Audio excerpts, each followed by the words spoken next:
Ça fait plus de 48 heures que Luka Doncic est un joueur des Los Angeles Lakers. J'ai toujours du mal à réaliser, j'ai même toujours du mal à le dire. Alors, je vous rassure, on a quand même déjà beaucoup parlé de Luka Doncic. On a fait 2 podcasts, un dimanche en urgence fait par Shai, puis un hier à 3 où on est revenu en long et en large sur ce trade complètement incompréhensible.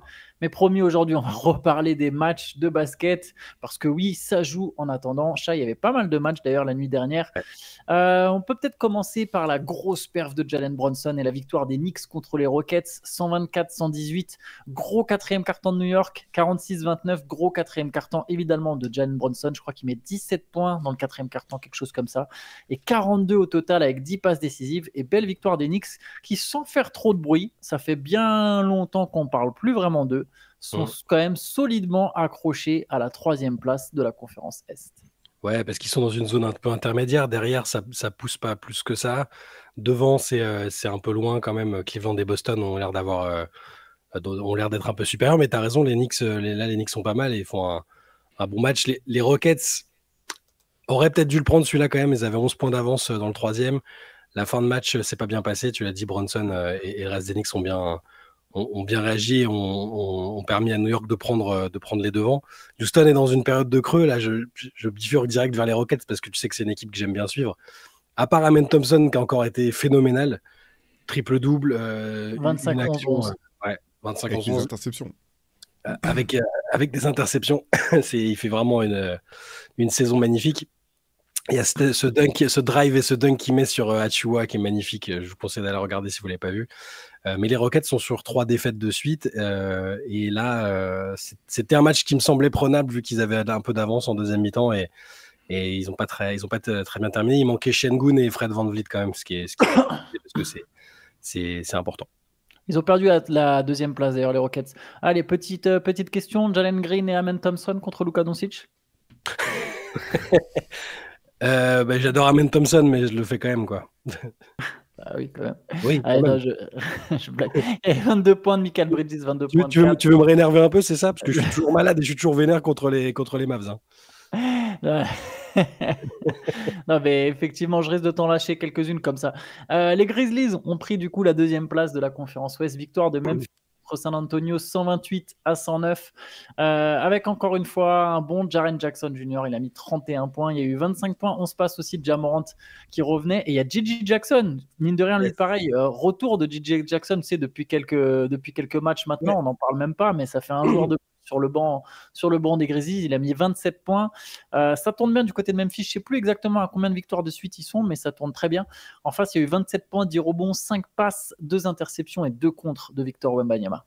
C'est la 9e victoire en 10 matchs pour Memphis. Eux non plus, ils ne font pas de bruit. C'était très serré avec Houston il n'y a pas si longtemps. C'est toujours relativement serré. Hein. L'écart est pas. Ça peut s'inverser. Il suffit une bonne série d'un côté, une mauvaise série de l'autre. Mais Memphis enchaîne. Memphis, à nouveau, n'a pas tout le temps besoin de Ja Morant. Là, il était là, mais sur leur très très belle série, là, c'est la 3e victoire de suite, mais sur leur belle série, il a manqué plusieurs matchs. L'équipe, alors, elle a été plus articulée autour de Jaren Jackson Jr. pour le coup, qui lui fait vraiment une très très belle saison et mérite sa place au All-Star Game. Et collectivement, c'est fiable, c'est solide. Il récupère Gigi Jackson, qui a été la très belle surprise de la saison dernière, lors de la saison un peu morose pour les Grizzlies. Desmond Bane n'était pas là. Même sans Bane, ils arrivent à... Excuse-moi. Même sans Bane, ils arrivent à aussi être performants. C'est ce que j'aime chez ces équipes-là, que je mentionne souvent depuis le début de la saison, même Houston. Ils arrivent à remporter des matchs et à avoir une cohérence d'un match à l'autre, même s'il manque soit leur superstar, soit un ou deux joueurs importants. Ils arrivent à reproduire des victoires. Et là, ça a été à nouveau le cas. Jaren Jackson Jr. met 31 points. Et ça fait victoire au bout. Ils ont pu résister tu l'as dit, 27 points d'Irbon et de contre de Victor Wembanyama dans un match qui a commencé 3 quarts d'heure en retard quand même. On parlait l'autre jour des problèmes. Après, quelqu'un a eu un problème de santé. Voilà, c'est pas la pub ce coup-ci, il n'y a pas eu 10 000 pubs et 14 hymnes nationaux. C'est juste qu'il y a vraiment un spectateur qui a eu un gros problème d'ordre médical qui était assis courtside en plus. Donc c'est forcément ça posait souci. Mais le match a commencé avec 3 quarts d'heure de retard. Juste petit point sur les rookies, il y a eu 21 points, 6 rebonds, 5 passes de Stephen Castle et 16 points, 14 rebonds de Zach Edey, 2 candidats potentiels au rookie au trophée de rookie de un beau dunk ou deux encore pour Castle, hein, qui montre de plus en plus de choses avant le slam dunk complet. Évidemment, il n'y avait pas Fox du côté des Spurs. Les débuts de Fox ne seront pas pour tout de suite. Ça va être intéressant de voir qui sort du banc du côté de San Antonio. Est-ce que ça va être Chris Paul? Est-ce que ça va être Castle? Est-ce que ça va être carrément Vassell? J'y crois pas trop, évidemment, à Vassell qui sort du banc, mais à voir quel sera le choix fait par Mitch Johnson. San Antonio qui a quand même vraiment besoin de se relancer parce que le play-in, ça s'éloigne. Alors, il y a eu aussi une défaite de Phoenix la nuit dernière, mais Golden State a gagné, donc... Ouais. Donc voilà, va falloir enchaîner les victoires. Golden State, justement, je peux en parler. En plus, c'est un match que j'ai regardé un petit peu. Golden State a battu Orlando 104-99. Un match où le Magic a tenté un beau comeback en quatrième quart-temps. Ils sont même repassés devant. Mais derrière, ils n'ont pas eu les armes offensives une fois de plus pour vraiment aller chercher cette victoire. Il y a 25 points d'Andrew Wiggins. Il y a 24 points de Stephen Curry. En face, on a 21 points de Franz Wagner, 26 points de Cole Anthony, mais voilà, 99 points encore pour le Magic. J'ai cru que tu allais me demander Paolo Banchero, Franz Wagner contre Luka Doncic, tu prends ou pas? Orlando à 4 minutes de la fin, ils étaient revenus. Cole Anthony fait des bons passages aussi. Ils étaient en tête à 4 minutes de la fin et derrière, la fin de match a été bien mieux gérée par les Warriors qui ont récupéré Draymond Green aussi. Oui, qui a été bon. C'est au moment où il re-rentre que Golden State reprend l'avantage d'ailleurs. Exactement. Après avoir fêté l'ouverture de son restaurant éthiopien-dominicain, je ne sais pas si tu as vu.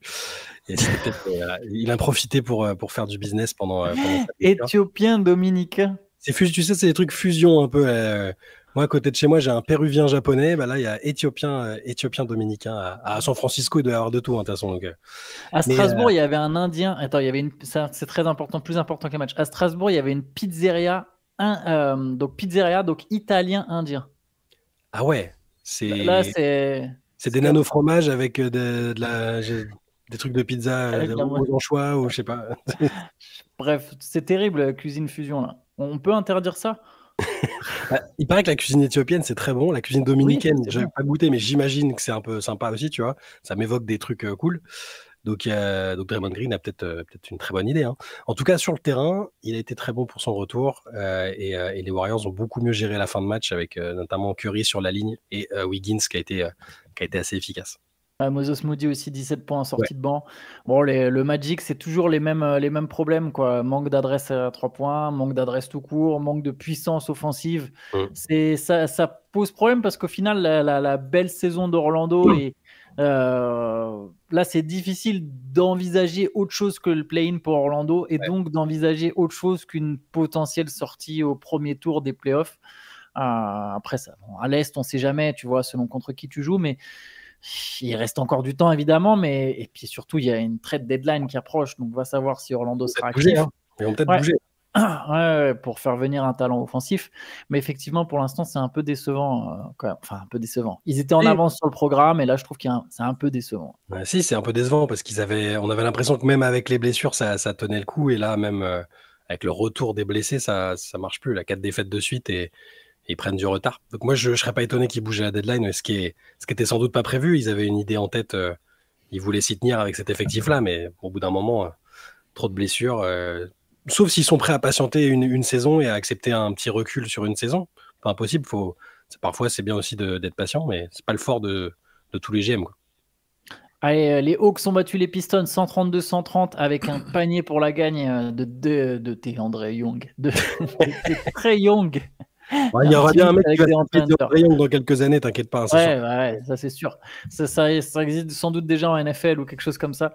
Mais oui, Trae Young qui a mis un beau panier pour la gagne, un tir difficile à 1 seconde de la fin. Il met 34 points et il met un paquet de paniers dans le 4e quart-temps. Je ne sais plus exactement combien de points, mais il a été bon dans le 4e quart-temps. Victoire des Hawks avec 17 points de Zachary Rizaché. Il y a eu une très belle nuit pour les jeunes Français hier. On va en parler. Je commençais là avec Rizaché parce que c'est mon gars. Mais 17 points de Rizaché. Ouais, belle victoire importante des Hawks. C'était sur 8 défaites de suite. Malgré 30 points, 8 rebonds et 14 passes décisives de Kate Cunningham en face. Elle fait du bien, ouais. Et tu le disais, il a mis 17 de ses 34 points dans le 4e quart-temps, dont le game winner, et il fallait gagner 8 défaites de suite. C'était plus possible pour les Hawks. On est venu à se demander du coup qu'est-ce qu'ils visaient réellement, est-ce qu'ils allaient continuer à laisser glisser. Là, à nouveau, ils sont dans des zones. Ils ont 23 victoires, le 6e Miami en a 24. C'est pas encore mort. C'était une très très très mauvaise série avec la blessure de Jalen Johnson qui est catastrophique, mais bon, voilà, au moins ils gardent 3 victoires d'avance sur les Sixers qui sont pour l'instant les premiers non qualifiés pour le play-in, et même 2 victoires d'avance sur Chicago qui va naviguer à vue très prochainement, à mon avis, avec les moves qui sont déjà en train de s'opérer. Yes, du côté des Pistons, ça tourne légèrement moins bien après une belle remontée au classement là, sur les 10 derniers matchs. C'est un peu moins convaincant, mais bon, l'équipe reste bien classée et puis Kate Cunningham continue de faire des perfs. Washington a battu Charlotte, c'est la 2e victoire de suite des Wizards. Qu'est-ce qui se passe? Avec 26 points de Bilal Coulibaly, il a été très bon. Il a même mis un panier, pas important, mais un panier à 3 points à la fin où il redonne un peu de l'air, on va dire, aux Wizards. 26 points, je l'ai dit, avec 5 rebonds, 3 passes, 2 interceptions, 9 sur 16 au tir. Il a été le moteur de Washington la nuit dernière. Ouais, je sais pas ce qui se passe chez les Wizards. Là, ça y est, il a suffi qu'on dise attention à la série de défaites, le record des Pistons et tout, pourquoi pas. Et au final, c'est Minnesota qu'ils ont battu ce week-end, hein, c'est ça? Ouais. C'était Minnesota. Oui, personne n'a. Il y avait d'autres infos ce week-end. Ouais, c'est bizarre. Je sais pas quoi. Il y a eu un transfert. Ouais. Et là, il se paye Charlotte malgré le triple-double de Miles Bridges, son premier en carrière, 24 points, 10 rebonds, 10 passes. Il n'y avait pas la Melo Ball, il n'y a évidemment toujours pas Brandon Miller. Donc voilà, Moussa Diabaté quand même, je fais mon petit point Moussa Diabaté d'après-match. 16 minutes, 5 points, 7 rebonds. La Melo Ball et Brandon Miller?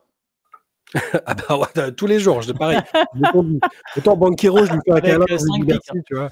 Je lui dis merci pour les services rendus, je croyais en toi, mais tu sais, il y a des décisions difficiles. La Melo Ball et Brandon Miller, oui, je les expédie sans aucun remords. Ouais. En parlant de Minnesota a perdu contre Sacramento. Victoire 116-114. Il n'y avait pas encore de Zach LaVine, mais il devrait jouer demain soir. Demain soir, normalement, le premier match de Zach LaVine avec Sacramento. Sacramento qui gagne après le trade de De'Aaron Fox. Sans De'Aaron Fox, c'était Keon Ellis et Malik Monk qui ont formé le backcourt. Il y a eu 33 points de DeMar DeRozan avec 7 passes aussi. Victoire contre les Timberwolves. En face, 30 points de Naz Reid, 19 points, 13 rebonds, 2 contre de Rudy Gobert.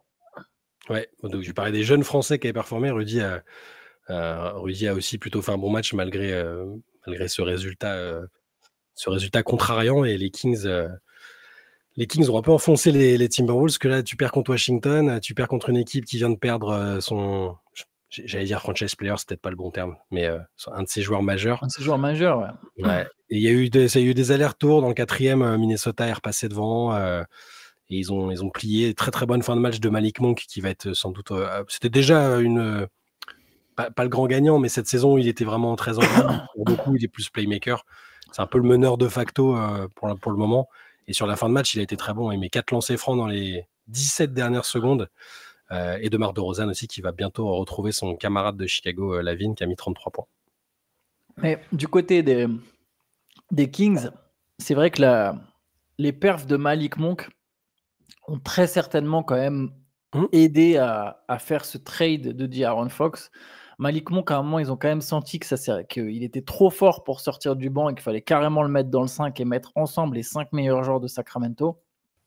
Oui, il est le meneur. Après le jeu, il passe par DeRozan et par Sabonis, tu vois. Mais oui, clairement, lui aussi, il peut à la création. Et on sait que ça va être... il peut assumer un espèce de rôle similaire à celui de Fox, c'est-à-dire d'être le closer, en fait. Et avec DeRozan et Monk, les Kings ont quand même 2 joueurs très clutch.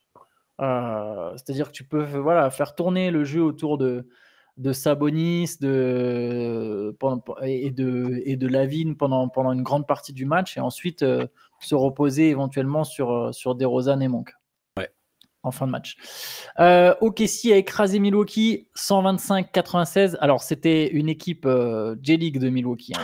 Il n'y avait pas Giannis Antetokounmpo, il n'y avait pas Chris Middleton. On était vraiment sur le bout du banc. Mais ce qui est intéressant pour le Thunder, surtout pour nous les Français, c'est qu'il y a eu 21 points, 8 rebonds et 5 passes d'Ousmane Dieng. Mais alors juste avant de parler d'Ousmane Dieng, et je suis très content qu'on puisse parler d'Ousmane Dieng, parce que j'avais toujours peur qu'il disparaisse dans les méandres de la G-League, mais on sait pourquoi Milwaukee a mis tout le monde au repos là? Parce qu'ils étaient sur 3 défaites de suite, ça ressemblait pas à un match qu'il fallait bazarder non plus, quoi. Je pense qu'il y avait, je sais pas... Éviter le choc, je sais pas trop. Éviter le choc, c'est sympa, mais du coup, tu vois, tu as Indiana qui carbure, on va en parler après, mais ils sont en train de perdre. Là, ils ont 2 victoires de retard sur la 4e place. Donc je n'ai pas trop bien compris. Quand il y a des pépins physiques, je comprends que les joueurs soient mis au repos, surtout sur un match très très chaud. Tu te dis, bon, voilà. Mais bon, bref, les mystères, les mystères du load management. Ousmane Dieng. Ousmane Dieng, ça fait super plaisir de le voir, de le voir avoir des opportunités. C'est le genre de joueur qui a juste besoin d'opportunités. Pour moi, s'il enchaîne les matchs, il est productif, il est utile. Là, il faut un match contre une équipe Z et un blowout pour Un peu de pour le garbage voir jouer. time, quoi, c'est ça le problème. Mais bon. Voilà. Bon, mais au moins, quand il a les opportunités, il se montre. C'est pas toujours le cas. Tu as des joueurs qui on leur file 25-30 minutes par-ci par-là quand le match est largement joué et ils produisent pas comme ce qu'a fait Ousmane cette nuit, qui a été très agressif. 2-3 très beaux paniers. Donc ça fait plaisir pour lui.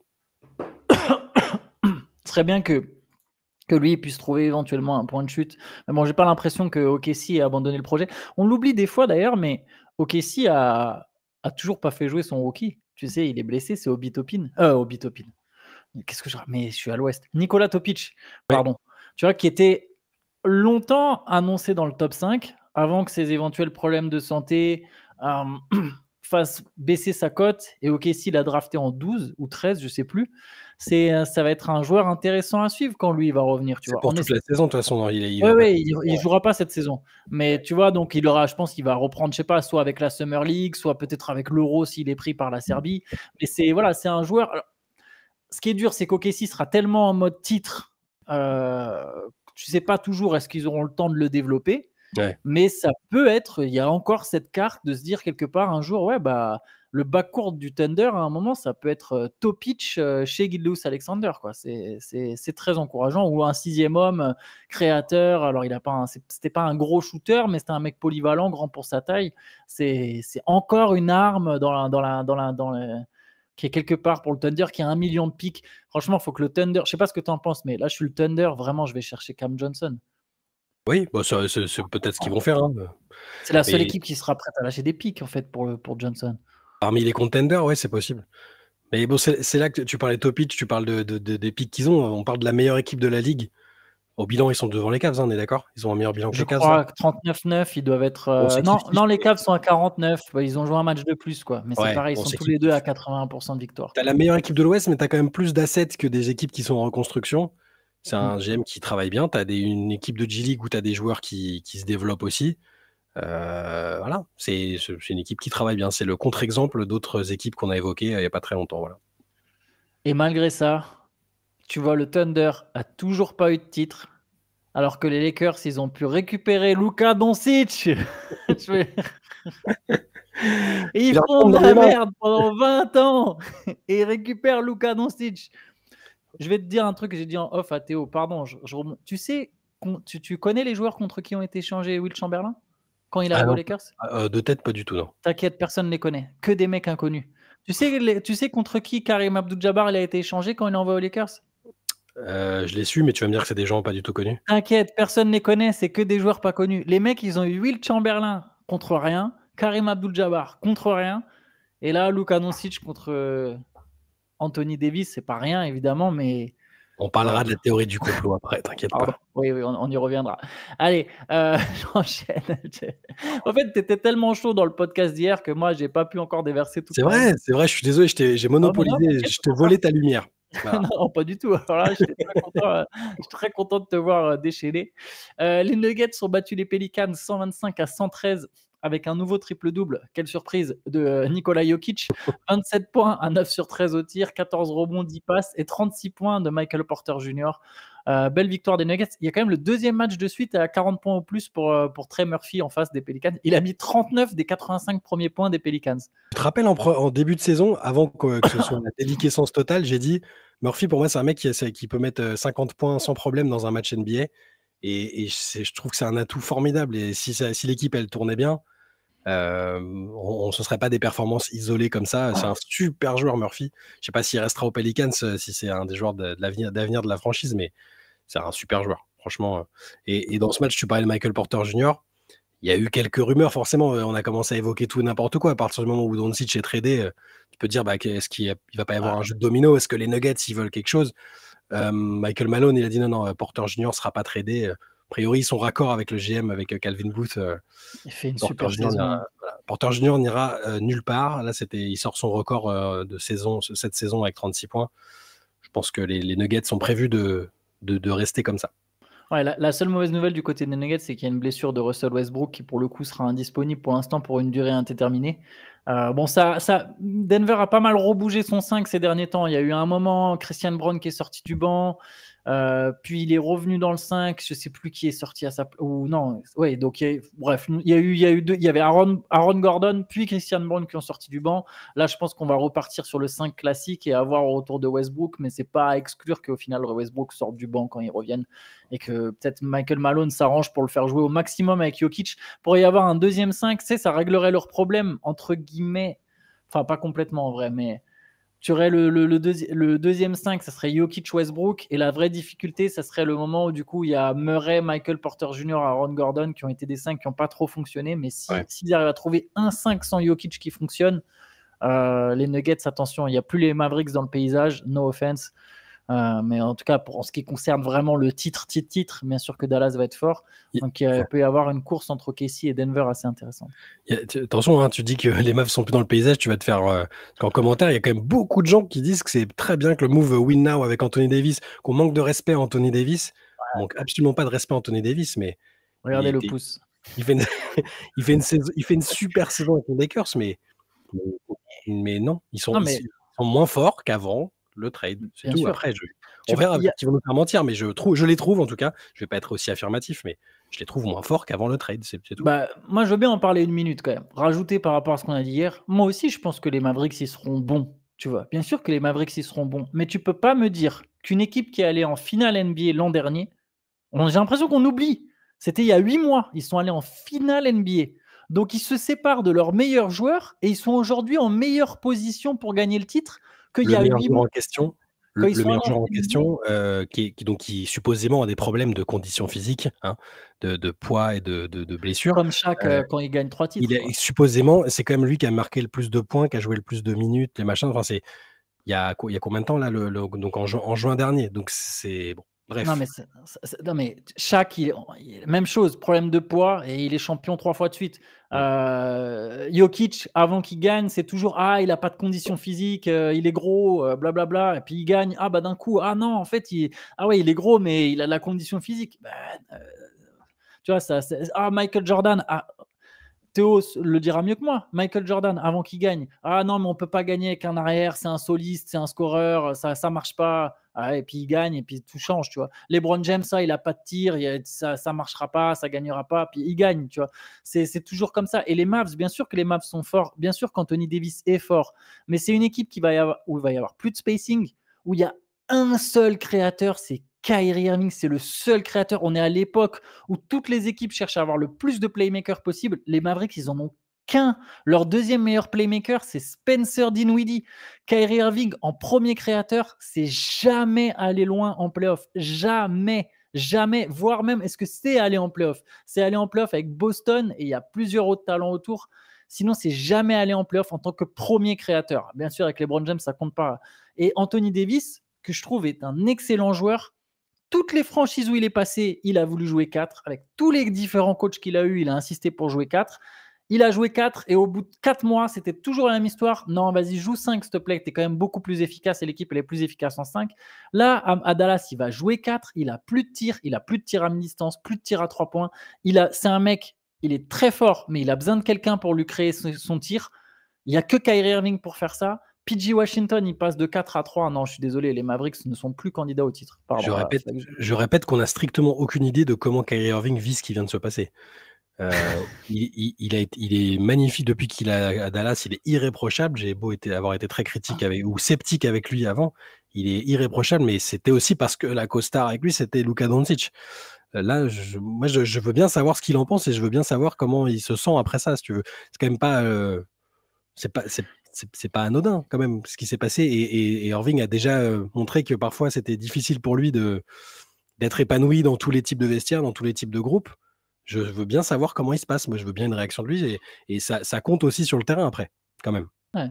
Et puis, ouais, c'est que tu as tout à fait raison. Puis, même là, en plus, restons même sur le terrain. Kyrie Irving, il va avoir 33 ans. C'est pas le mec le plus fiable physiquement. Là, je suis même pas sur Mmh. mentalement, etc. Physiquement, c'est quand même un mec qui se blesse souvent. Anthony Davis aussi, il se trouve qu'il s'est pas blessé depuis 2 ans. Mais sur l'échelle de sa carrière, il y a quand même un monde où Anthony Davis, il se reblesse à un moment. Je ne l'espère pas. J'ai l'impression que c'est derrière lui, tout ça. Mais c'est tout à fait une possibilité. Il va avoir 32 ans en mars, Anthony Davis. Il va forcément être atteint émotionnellement et mentalement par ce trade. La fatigue, tout ça, ça peut créer des choses sur le corps. Kyrie Irving, pareil. Donc, tu as deux joueurs, les deux meilleurs joueurs, c'est deux joueurs qui ne sont pas les plus fiables physiquement. Et je rappelle que le troisième joueur de cette équipe, entre guillemets, on va dire que c'est pas PJ Washington, Klay Thompson. c'est Klay Thompson. Lui aussi, il a bien passé la trentaine aussi. Et c'est pas le plus fiable physiquement. Il a Donc, pris cher. les Mavericks ont quand même. Et les Mavericks, aujourd'hui, sont, pardon, 8e à l'ouest. Et Et Théo nous Kyrie. souffle dans l'oreille que Kyrie a une option cet été et je Et ça, prends c'est le un pari. scénario qu'on n'avait pas Je envisagé. Là, prends le pari. Ouais, voilà, non, moi je prends pas de pari. Je prends pas de pari, juste c'est voilà, je veux bien savoir comment se sent Kyrie Irving aujourd'hui. Voilà. De toute façon, on va bientôt parler des Mavs parce on va mentionner une certaine théorie. Allez, Indiana a battu Utah. On peut finir en vitesse 112 à 111. C'était un gros comeback sur la fin de la part des Pacers. Pascal Siakam a mené le comeback. 22 points de Siakam. Et Indiana, mine de rien, qui pareil, est plutôt sur une bonne série. Alors, ils ont galéré, mais ça fait une belle série de 4 victoires de suite, ouais. Ouais. Ouais. Et qu'est-ce qui et je crois qu'on ah oui et si un autre match où j'ai vu un peu la fin, même c'était interminable avec les Phoenix, fautes dans tous les sens pour non ouais avec les fautes dans tous les sens, c'est à la fin là, pour parce que les Blazers qui mènent de 3 points et qui veulent pas laisser un tir à 3 points et qui du coup font faute. Bref, ouais. Portland a battu Phoenix après prolongation 121-119. Il y a 34 points de Booker, 27 points de Kevin Durant. 25 points de Bradley Beal, mais ça n'a pas suffi pour Phoenix qui pourrait bouger. On va aussi en parler. En face, il y a un gros match de Domin Ayton, vu qu'il jouait contre son ancienne équipe. Évidemment, il il était s'est motivé. bougé. Ouais. Ça lui arrive 4 fois dans l'année. 25 points, 20 rebonds pour Ayton. Il y a 24 points de Tonga Deni Avdia avec 8 rebonds et 5 passes. Il y a 14 points de Jeremy Grant, 17 points de Toumani Camara et 15 points aussi de Scoot Anderson. Bref, encore une victoire pour les Blazers. Je crois que c'est sur les 9 derniers matchs ou quelque chose comme ça. Ouais, 8 sur 9, je crois. Il faut mentionner dans ce match quand même, c'était un soir un peu riche en émotions diverses et variées pour Devin Booker parce que il marque 34 points, il devient meilleur marqueur de l'histoire des Suns à 28 ans devant Walter Davis, donc c'est quand même fort et c'est impressionnant. Sauf que donc tu disais ils ont fait faute à la fin, Booker a 3 lancés et il rate le 3e, ce qui permet à Portland de l'emporter là sur la prolongation. Yes, et Kevin Durant, on peut en parler. Kevin Durant, au passage, tu aurais préféré avoir Anthony Davis ou Kevin Durant? Attends, dans quelle équipe Ça se discute pour Dallas, ça se discute. Je te dis pas que c'est forcément Kevin Durant la réponse. C'est quand même plus vieux qu'Anthony Davis. Ça dépend de qui. Mais tu vises le titre. Tu vises le titre cette saison. Tu as déjà PJ Washington, tu as Derek Lively qui est blessé au passage aussi pour Dallas. On n'est pas sûr qu'il revienne. Donc tu as Daniel Gafford. Tu préfères avoir Kevin Durant et tu le fais réunir avec Kyrie Irving, ou est-ce que tu préfères avoir Anthony Davis? Tu vises le titre sur 2 ans parce que c'est ça la fenêtre des Mavs. C'est 2 ans. C'est un mal de crâne. La réunion KD-Kyrie, j'ai pas du tout aimé à Brooklyn. Donc, s'ils ont la même marge de manœuvre qu'à Brooklyn, où ils s'inventent des systèmes et ils se disent, toi, tu vas prendre 7 tirs, moi 8,5, je veux pas du tout, en fait. Donc, peut-être, j'aurais tendance, dans plein d'autres équipes et dans plein d'autres associations, j'aurais pris KD, je pense. Parce que c'est KD. Mais peut-être que là, si tu m'assures que Davis, il se blesse pas, peut-être que je prends Davis quand même. Pourquoi je te parle de ça? C'était pas tant pour chambrer les Mavs. Là, c'est juste parce que justement, Kevin Durant, beaucoup d'équipes appellent les Suns apparemment. Ça vient de plusieurs insiders différents et d'insiders fiables. C'est-à-dire que là, on a The Athletic, on a Sports Illustrated, on a John Gambadoro qui est insider local à Phoenix depuis des années. Tous vont dans le même sens sur le fait qu'il y a beaucoup d'équipes qui appellent les Suns. Alors, ça ne va pas forcément dire qu'il y aura un transfert de Kevin Durant, mais qu'il y a des équipes qui s'intéressent à Kevin Durant, notamment parce que tout le monde se rend compte, entre guillemets, que Phoenix ne sera sans doute ou peut-être pas en position d'aller chercher Jimmy Butler, du fait que Bradley Beal a sa clause, et que du coup, il y aura peut-être un autre scénario à Phoenix, et il y a une équipe qui s'intéresse particulièrement à Kevin Durant, Chai, c'est les Golden State Warriors. Ah, ce serait marrant quand même, non? Ce Ce serait serait pas beau. mal pour, après tout ce qu'il y a eu, tu penses qu'il reviendrait, bon, de toute façon, il a pas le choix. S'il y a le trade, ils a pas tellement le choix, mais ça serait marrant de les retrouvailles avec Curry et avec Draymond Green surtout. Mais, alors attends, et donc le trade, parce que ça, j'ai pas vu, mais du coup, ça il Il y a- prendrait il y a- Kuminga, non?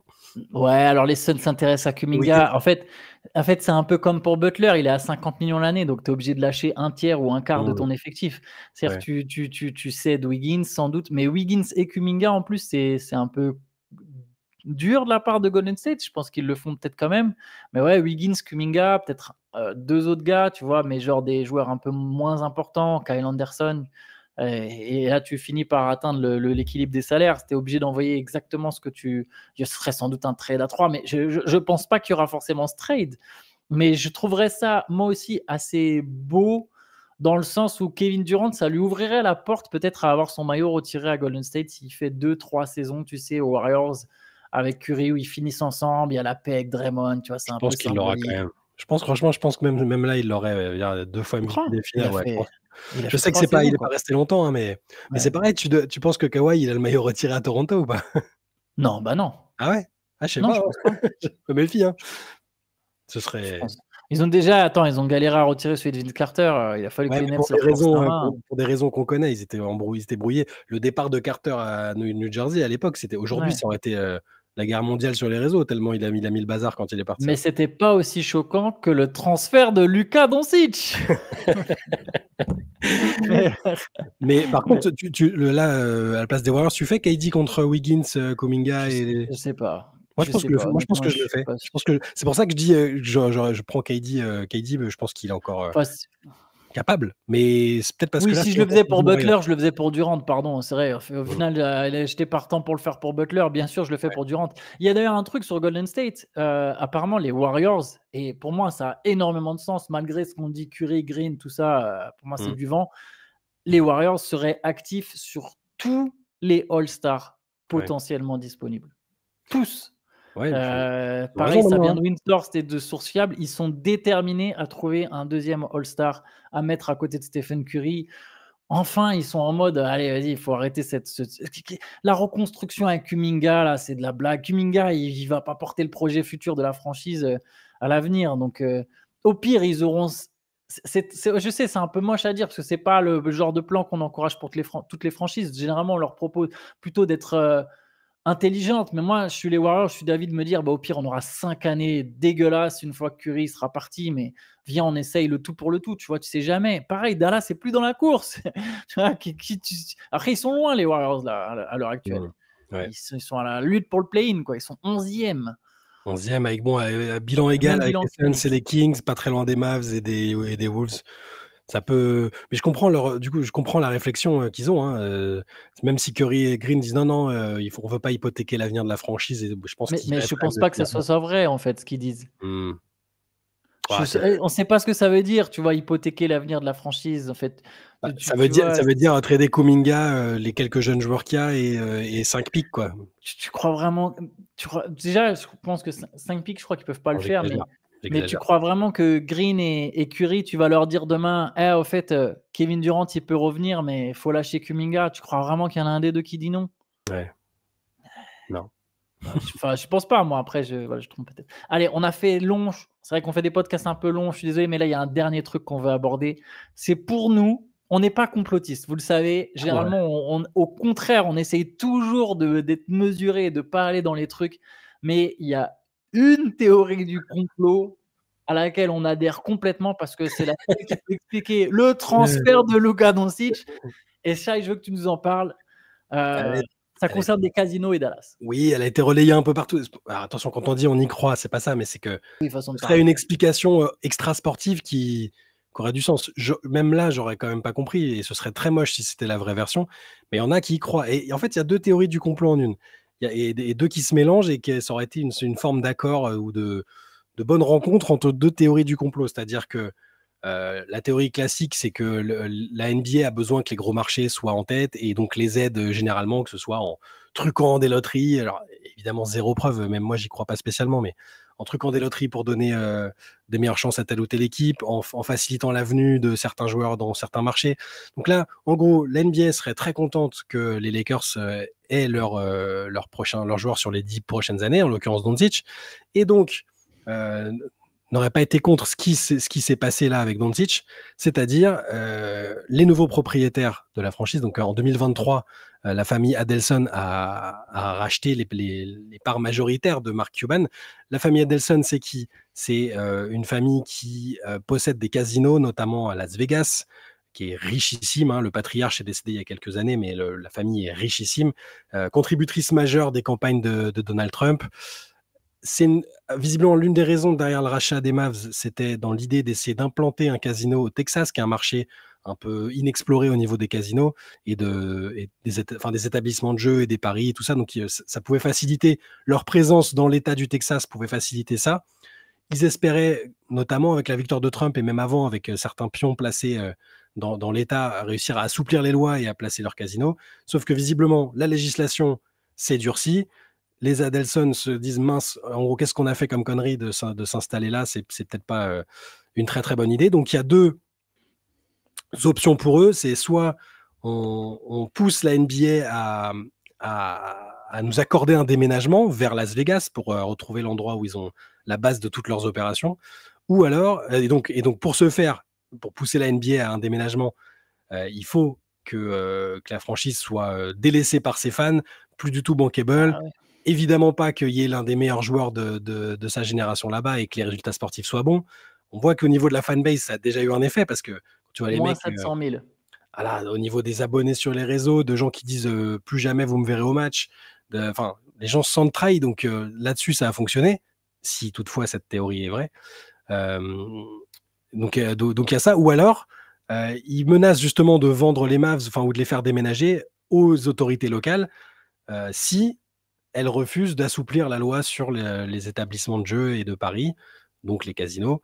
Donc voilà, ce serait la pression mise par les propriétaires qui regretteraient un peu leur choix et donc qui aurait indiqué à Nico Harrison qu'il fallait faire un move de cet ordre-là pour que ça aille dans ce sens-là. Je ne sais pas si c'est très clair, mais ce serait ça. Et donc, ils auraient évidemment absolument pas eu envie d'engager 345 millions de dollars sur l'extension de contrat de Luka Doncic. Valait même mieux à leurs yeux s'en séparer maintenant pour atteindre l'objectif de faire déménager les Mavs du côté de Las Vegas. Las Vegas étant un marché que la NBA attend aussi avec impatience, hein, que ce soit via une expansion ou via un déménagement. Donc ce serait une sorte d'intérêt commun des deux. Il y a des joueurs qui croient à cette théorie. Dwayne Wade dit que les Lakers Parce qu'en sont plus, tu fais par la un petit ligue. cadeau à la NBA en envoyant le joueur phare dans la franchise la plus populaire et la plus mythique de toute la ligue, quoi. Ouais, ce serait une des possibilités extra-sportives. Ça, pour moi, ça fait plus de sens que juste on en a marre, il prend du poids pendant l'intersaison et puis il rate 10 matchs par an. Mais peut-être pas, hein, peut-être qu'on se trompe. Mais cette théorie du complot, encore une fois, serait pas totalement dénuée de sens. Ce serait fou et ce serait terrible qu'il y ait des gens qui investissent en NBA avec cette capacité à faire des choses comme ça. Mais c'est pas impossible. Ouais, moi, je partage. Déjà, en tout cas, ce qui est sûr, c'est que pour un déménagement, comme tu l'as dit, il faut que tu montres que ta franchise, elle est plus rentable. C'est un petit marché. Enfin, c'est une grande Un petit ville, mais marché, mais ouais. ouais, c'est une grande ville, mais c'est un petit marché à l'échelle NBA. C'est une équipe qui a historiquement jamais attiré de free agent. Qui s'est fait caler même par des Deron Williams, enfin bref, tout ce que tu veux. C'est là, donc tu as perdu 700 000 followers sur les réseaux sociaux. Ce qu'il faudra suivre avec attention, c'est le nombre de personnes qui iront dans la salle, en fait. Alors oui, si les Mavs se remettent à gagner, il y aura peut-être un petit vent d'intérêt, un petit en mode, surtout au début, parce que c'est le piège. Le piège, c'est si tu te mets à gagner des matchs avec Anthony Davis et que tout le monde commence à dire, ah bah vous voyez, on avait raison, regardez, on gagne. Oui, mais ce trade, il faut le juger sur 10 ans. Au moment où Shai Gilgeous-Alexander, il est envoyé au Oklahoma City Thunder, personne se dit que c'est le pire trade de tous les temps, tu vois. Non. Donc ça n'a aucun sens. Il faut juger sur plusieurs années, mais bref. Il peut y avoir une vraie perte d'engouement pour la franchise. Vraie perte d'engouement. Et derrière, tu ne vends pas de tickets, tu ne vends plus de maillots. Doncic, il vend des maillots. Il faut comprendre que Doncic, ça a beau être un Européen, il a quand même une énorme un énorme aura, et notamment en Asie. C'est le joueur aux Philippines, dans certains marchés comme ça. C'est incroyable le charisme que peut avoir Doncic là-bas. Là, qui va vendre aux Lakers? Et puis dans 2 ans, tu as Anthony Davis qui a 33, 34 ans, Kyrie Irving qui en a 34, 35. Les deux, ils sont susceptibles d'être free agent à un moment. Tu n'as aucun tour de draft en ta possession entre 2027 et 2030. Donc, si ton équipe, elle repart de zéro, tu n'as aucun joueur phare, aucune perspective d'avenir. Bien sûr, beaucoup de choses peuvent changer d'ici là, mais tu vois, tu es une franchise qui ne sert plus à rien à ce moment-là. Tu n'as pas vraiment d'histoire. Tu avais de l'histoire. Ta seule histoire, c'est le passage Dirk Nowitzki. Avant Dirk Nowitzki, les Mavs, c'est une franchise insignifiante, en fait. C'est ça qu'il ne faut pas oublier. Et là, la seule chance qu'ont eu Dallas a fait des pieds et des mains pour aller récupérer Doncic, pour créer cette passerelle entre Nowitzki et Doncic, passerelle qui maintenant va se faire entre LeBron et Doncic. C'est fou que les Lakers puissent se retrouver dans cette position, mais là, tu perds. Ouais, tu peux retomber vraiment dans l'anonymat complet. Et une fois que tu es dans l'anonymat complet, tu es très susceptible de bouger. Là où on voit que ça a fonctionné, c'est que même Théo a unfollow les Dallas Mavericks. Donc, en signe de protestation. En signe de protestation.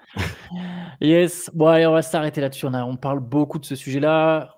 J'imagine qu'on en parlera encore ce soir dans la Late Session, en direct sur Twitch. Shai, à partir de 23h et quelques, on sera là. Si jamais vous voulez parler de Doncic, on a sans doute encore des choses à dire. Si vous voulez parler d'autres choses, on parlera d'autres choses. Je vous rappelle qu'il y a des podcasts entiers. Si vraiment vous voulez nous entendre et si vous voulez voir Shai énervé comme jamais sur le sujet, il y a le podcast d'hier. Ça va mieux parce que l'OM a battu l'OL. J'ai oublié de te le préciser l'autre jour. J'ai pas, tu vois. Ça va, merci. J'étais tellement énervé que j'ai oublié de te dire que mon équipe a battu ton équipe. Ça apaise un peu la colère. Et en plus, ton équipe a signé Amin Gouiri, qui est... Oui, formé à l'Olympique Lyonnais, évidemment. Exactement. Bref, tout ça, on peut en parler dans la session sur Twitch. Bien. On se retrouve ce soir dès 23h et demain, évidemment, pour un nouveau CQFR. Ciao à tous. Ciao.